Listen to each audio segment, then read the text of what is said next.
Across the entire global economy, empty desks and vacant classrooms represent a massive, compounding drain on both productivity and learning. The Centers for Disease Control and Prevention reports that health-related productivity losses and unscheduled absences cost U.S. employers $225.8 billion annually. Absenteeism is defined as an ongoing, habitual pattern of non-attendance at a designated duty without a valid justification. This is distinct from legitimate planned time off. Accrued vacations, statutory parental leave, and scheduled sabbaticals are excluded from the metric. True absenteeism is defined specifically by its lack of warning and authorization. When millions of individuals withdraw from their obligations without notice, they create operational friction that drags down corporate profitability, national economic output, and aggregate educational performance. Early industrial management framed this behavior in strictly contractual terms. Managers assumed an absent employee was simply a poorly motivated employee, treating a missed shift as an unambiguous indicator of disengagement.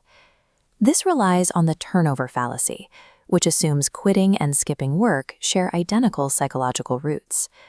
Quitting is a deliberate, long-planned decision pairing massive personal risk.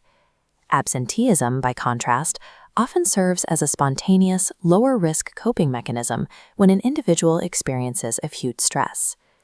Modern organizational theory separates attendance into two distinct behavioral forces.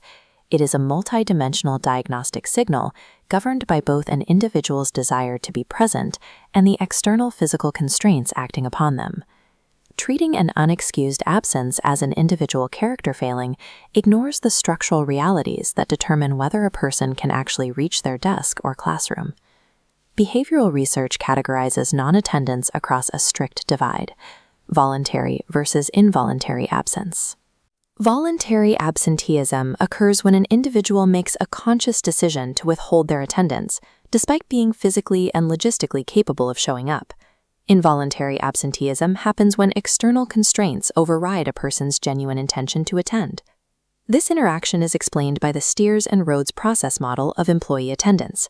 Developed in 1978, the framework posits that attendance is dictated by two primary determinants: attendance motivation and the ability to attend. Attendance motivation is the internal drive to report to work, shaped by job satisfaction, leadership style, and workplace social capital. Supportive managers and strong peer relationships elevate the perceived social cost of staying home. However, the ability to attend acts as a definitive physical gatekeeper. If acute illness, severe family care obligations, or a transit failure intervene, they form a barrier that blocks even the most motivated individuals.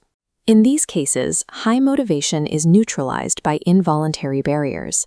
This data breaks the assumption that every absence is an indicator of disengagement or a toxic work ethic. When an unscheduled absence occurs, the operational impact extends far beyond the missing individual. Their baseline responsibilities are immediately shifted onto the peers who are present. Over time, this extra workload generates acute stress and fatigue among remaining staff, triggering a cascade of operational failure and secondary burnout. Human resource departments use the Bradford Factor to quantify this specific operational friction. The formula multiplies the square of the total absence spells by the total days absent. By squaring the number of distinct absence episodes, the formula exponentially penalizes frequent, unpredictable disruptions. In Timeline A, a single continuous medical absence lasting 10 days yields a Bradford score of 10. In Timeline B, an employee takes 10 separate single-day absences over the same year. This yields a score of 1,000, reflecting the intense daily friction caused by 10 individual disruptions. Organizations map these scores to administrative triggers. Scores below 50 are generally acceptable, while scores over 400 typically initiate formal disciplinary reviews and termination protocols. While the Bradford Factor identifies operational friction, it ignores the structural cause of the disruption. Rigid metrics struggle to differentiate between intentional truancy and genuine medical or structural needs. Automatic enforcement of these thresholds penalizes workers attempting to manage chronic health conditions or disabilities, catching them in a disciplinary net designed for voluntary absences. This drives a counter-effect known as presenteeism. Sick or exhausted employees force themselves to attend work, out of a direct fear of algorithmic punishment. Presenteeism creates hidden costs, including higher cognitive error rates and the risk of disease transmission across the rest of the staff. To understand how structural ability barriers drive attendance without the threat of termination, we must look at K-12 education, where daily attendance is legally mandatory. Educational researchers define chronic absenteeism as a student missing 10% or more of total instructional days within an academic year. Before 2020, national chronic absenteeism in the United States held stable at about 15%. The emergency disruptions of the pandemic doubled that rate, pushing it to a peak of 31%. While the public health emergency has passed, the recovery has stalled. Recent data indicates 10.8 million K-12 students remain in a chronic absenteeism plateau. This bar chart isolates the single strongest structural predictor of attendance, socioeconomic status. High-poverty schools suffer a 67% chronic absence rate. In low-poverty schools, that rate is just 2%. This gap points to compounding external barriers. Low-income families manage residential instability, limited access to preventative health care, and demanding shift work schedules that complicate morning logistics. Survey data also isolates non-medical drivers. Clinical depression, generalized anxiety, and school-related stress now account for 10% of primary absence justifications among K-12 students. In many households, older students are pulled from school to provide care for younger siblings or ailing relatives. They must prioritize immediate family survival over their own physical attendance. The K-12 dataset provides empirical proof that absenteeism is largely a symptom of structural inequality and ability constraints, decisively debunking the motivation fallacy.